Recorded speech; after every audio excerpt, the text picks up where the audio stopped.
Praise the Lord. मसीह में मेरे प्यारे बहन भाइयों का मैं दिशानी स्वागत करती हूँ इस वीडियो में, जिसमें हम बाइबल को गलत प्रस्तुत करने वालों का खंडन करने वाले हैं। जी हाँ दोस्तों, बाइबल के वचनों का सही रीति से अध्ययन ना करके वचनों को तोड़ मरोड़ कर लोगों के सामने प्रस्तुत करने वालों को हम एक्सपोज करने वाले हैं, उनको बाइबल के अनुसार जवाब देकर। दोस्तों, हाल ही में मैंने एक वीडियो देखी थी एक चैनल पर। उस वीडियो में एक बहन बाइबल के यहोवा को गलत प्रस्तुत करने के लिए वचनों को ढंग से ना पढ़कर ये बताने की कोशिश करती है कि बाइबल के यहोवा ने एक बार गुस्से में अपने भक्तजनों को बेच दिया था। चलिए तो फिर उस वीडियो को देखते हैं कि किस तरह इस बहन ने वचन को ठीक से ना पढ़कर बाइबल के खुदा की निंदा की है। आपको पता है बाइबल का गॉड अपने भक्तजनों को एक बार बेच दिया था। हाँ, सही सुन रहे हैं। ईसाई को भी ये बात नहीं पता होगा, क्योंकि ऐसी बातें पादरी थोड़ी ना चर्च में बताएंगे। बाइबल में न्यायों अध्याय 3 वाक्य 8 में लिखा है कि यहोवा एक बार इजराइल के लोगों पर गुस्सा करके उन सबको मेसोपोटामिया का राजा कुशन को बेच दिया था। इजरायली 8 वर्षों तक उस राजा के गुलाम थे। ये कैसा साइको भगवान है भाई। दोस्तों, आपने इस वीडियो में देखा होगा कि किस तरह इस बहन ने बाइबल पढ़ते समय उसके संदर्भ को जाने बिना ही वचन को कोट किया है। हालांकि उसके सवाल का जवाब हमें बाइबल की उसी किताब में मिलता है, लेकिन फिर भी यहोवा को गलत साबित करने के लिए ये बहन बताती है कि यहोवा अपने भक्तजनों को कैसे बेचता है। ये समझाने का काफी निकृष्ट प्रयास करती है और साथ ही साथ यहोवा को साइको कहकर उसकी अवहेलना भी करती है। चलिए तो इसका खंडन करने के लिए पहले हम वचन को सही रीति से पढ़ते हैं। जैसे उसने एक वचन को कोट किया है, न्यायों की किताब उसका 3 अध्याय 8 वचन कहता है, तब यहोवा का क्रोध इजराइलियों पर भड़का और उसने उनको अर्नहरेम के राजा कुशन रिशातईम को बेच दिया। सो इजरायली 8 वर्ष तक कुशित रिशातईम के अधीन रहे। दोस्तों, इस वचन से हमें पता चलता है कि तब यहोवा का क्रोध इजराइलियों पर भड़क उठा। तब यानी कि इसके पहले कुछ तो हुआ था, कुछ ऐसी घटना घटी थी जिस वजह से परमेश्वर का क्रोध भड़का था। पहली चीज हम जानेंगे कि ऐसा क्या कारण था कि जिसकी वजह से यहोवा को मजबूरन इजरायलियों को उस राजा को बेचना पड़ा। और दूसरी चीज हम ये जानेंगे कि बेच देना इसका सही अर्थ क्या है और बाइबल में हमें इसका विवरण क्या मिलता है। तो चलिए अब हम आगे बढ़ते हैं। हम पहले पॉइंट की ओर चलते हैं। न्यायों की किताब उसके 2 अध्याय में हम इजरायलियों के पापों के वर्णन के बारे में देखेंगे। हम पढ़ेंगे न्यायों की किताब उसका 2 अध्याय वचन 11। इजरायली वह करने लगे जो यहोवा की दृष्टि में बुरा है और बाल नामक देवताओं की उपासना करने लगे। वचन 12 कहता है, वे अपने पूर्वजों के परमेश्वर यहोवा को जो उन्हें मिस्र देश से निकाल लाया था त्याग कर पराये देवताओं की उपासना करने लगे और उन्हें दंडवत किया और यहोवा को रीस दिलाई। वचन 13, वे यहोवा को त्याग कर बाल देवताओं और अश्तोरेत देवियों की उपासना करने लगे। दोस्तों, इन तीनों वचनों से हम जान गए कि इजरायली लोगों ने यहोवा के खिलाफ काफी भयंकर पाप किए और परमेश्वर की आज्ञा को उन्होंने तुच्छ माना। जैसे निर्गमन की किताब में यहोवा की उस आज्ञा को हम जानते हैं। निर्गमन उसका 20वां अध्याय 3 वचन कहता है, तो मुझे छोड़ दूसरों को ईश्वर करके न मानना। लेकिन यहाँ इन तीनों वचनों में हमें पढ़ने मिलता है कि इजराइल लोगों ने उसके बिल्कुल विपरीत ही किया।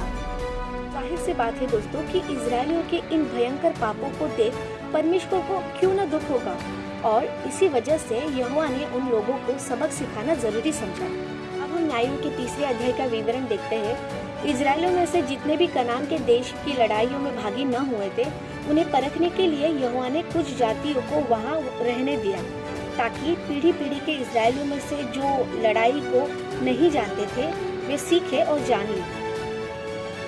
वो कुछ जातियाँ यानी कनानियों, हित्तियों, एमोरियों, पिचियों, हिवियों और युबूसियों। सो इजरायली लोग इन जातियों के बीच में बस गए थे, क्योंकि यहोवा ने इन जातियों को एकाएक न निकाला था ताकि इजरायली लोग उनके द्वारा परखे जाएं। परंतु 3 अध्याय के 6वें वचन में हमें देखने मिलता है कि जैसे इजरायली लोग उन 6 जातियों के बीच में वास कर रहे थे, लेकिन हद तो अब हो गई कि इजरायली उनकी बेटी या विवाह में लेने लगे। और अपनी बेटियां उनके यानी उन जातियों के बेटों को विवाह हमें देने लगे और उनके देवताओं को की उपासना भी की। दोस्तों अब आप ही बताएं कि इजरायलियों के इन पापों को जो वारंवार परमेश्वर के खिलाफ हो रहे थे, क्या ये क्रोधित करने वाली बात नहीं है? बिल्कुल है, क्योंकि इसी तीसरे अध्याय में यहोवा ने ये निर्णय लिया कि तब यहोवा का क्रोध इजरायलियों पर भड़का और उसने उनको उस राजा के यानी उस कुशन राजा को बेच डाला। तो दोस्तों इसी कारणों की वजह से यहोवा ने इजरायलियों को उन जातियों के अधीन कर दिया। तो दोस्तों यहाँ पे हमने सीखा कि परमेश्वर के क्रोधित होने का सही कारण हमें पता चला। अब हम दूसरे पॉइंट की ओर चलते हैं कि बेच देना, इसका सही अर्थ क्या है, ये हम वचन के अनुसार देखते हैं। दोस्तों बाइबल पढ़ते समय कुछ महत्वपूर्ण चीजों को याद करना बहुत जरूरी है, क्योंकि बाइबल को कई तरीके से पढ़ा जा सकता है, जैसे वर्ड फॉर वर्ड रीडिंग, यानी ये बाइबल के प्रत्येक शब्द, वाक्यांश और अवधारणा को मूल पाठ में लक्ष्य भाषा में सटीक मिलान वाले शब्द, वाक्यांश और अवधारणा के साथ अनुवाद करने का प्रयास करती है। उसी तरह से हम बाइबल को meaning for meaning, thought for thought या फिर पैराफ्रेज यानी संक्षिप्त व्याख्या इस प्रकार से भी पढ़ सकते हैं। लेकिन अब हम इस बेच देना शब्द का वर्ड फॉर वर्ड तरीके से अध्ययन करेंगे। दोस्तों बाइबल में हमें काफी बार देखने मिलता है कि पुराने समय में राजाओं और उनके देशों के बीच में युद्ध होते थे, यानी एक देश दूसरे देश पर चढ़ाई करता था और अगर उसमें कोई देश उस लड़ाई में हार जाता था, जीतने वाले देश के अधीन रहता था, यानी लड़ाई जीतने वाला देश उस दूसरे देश पर राज्य करता था। उसी तरह से बाइबल में हमने कई बार देखा होगा कि जब इजरायली लोग युद्ध करते थे तब यहोवा उनके साथ रहता था। रेफरेंस के तौर पर हम पढ़ेंगे गिनती उसका 21वां अध्याय वचन 1 से लेकर 3। आराद का कनानी राजा जो दक्षिण देश में रहता था, यह सुनकर कि जिस मार्ग से भेदिए आए थे उसी मार्ग से अब इजराइल भी आ रहे हैं, तो वो राजा इजरायलियों से लड़ा और उनमें से कितनों को बंधुआ कर दिया। तब इजरायलियों ने यहोवा से यह कहकर मन्नत मांगी, यदि तू सचमुच उन लोगों को हमारे वश में कर दे तब हम उनके नगरों को सत्यानाश कर देंगे। इजराइल की यह बात सुनकर यहोवा ने कनानियों को उनके वश में कर दिया। तो जैसे हमने पढ़ा कि यहोवा ने इजरायलियों के हाथ कनानियों को कर दिया, इजरायली लोग उस जंग में जीत गए और वो कनानी लोग इजराइल के वश में हो गए। उसी तरह से ऐसे काफी सारे रेफरेंस बाइबल में हमें पढ़ने मिलते हैं, जैसे गिनती की किताब उसका 21वां अध्याय 31 और 35 वचन, उसी तरह से व्यवस्था विवरण उसका 2रा अध्याय वचन 31 और 32, व्यवस्था विवरण उसका 3रा अध्याय वचन 1 से लेके 3, यहोशू उसका 6वां अध्याय वचन 1 से लेके 2, यहोशू उसका 10वां अध्याय वचन 29 से लेके 30। तो यहाँ पर भी हमें संक्षिप्त रूप से पता चलता है कि बेच देना इसका सही मतलब क्या होता है।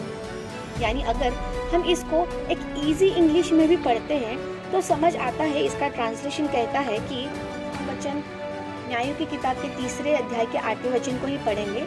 God was very very angry with them. He let King Cushan of Armaharim fight against them. This king won the fight and the Israelites became his servant for 8 years. दोस्तों इजरायलियों को उस राजा को बेचने पर क्या यहोवा को उसके बदले में कुछ ऐसी चीज मिलने वाली थी जो उसके पास है ही नहीं, या फिर क्या उनको बेचने पर यहोवा का क्रोध शांत होकर यहोवा को खुशी होती थी? नहीं दोस्तों, यहोवा ने उन्हें बेच दिया। इसका सरल अर्थ यह है कि दूसरे देश को इजरायलियों को उन्होंने अधीन कर दिया, यानी कुशन राजा को इजरायलियों पर प्रबल किया ताकि इजरायली लोगों को सबक सीखने मिले।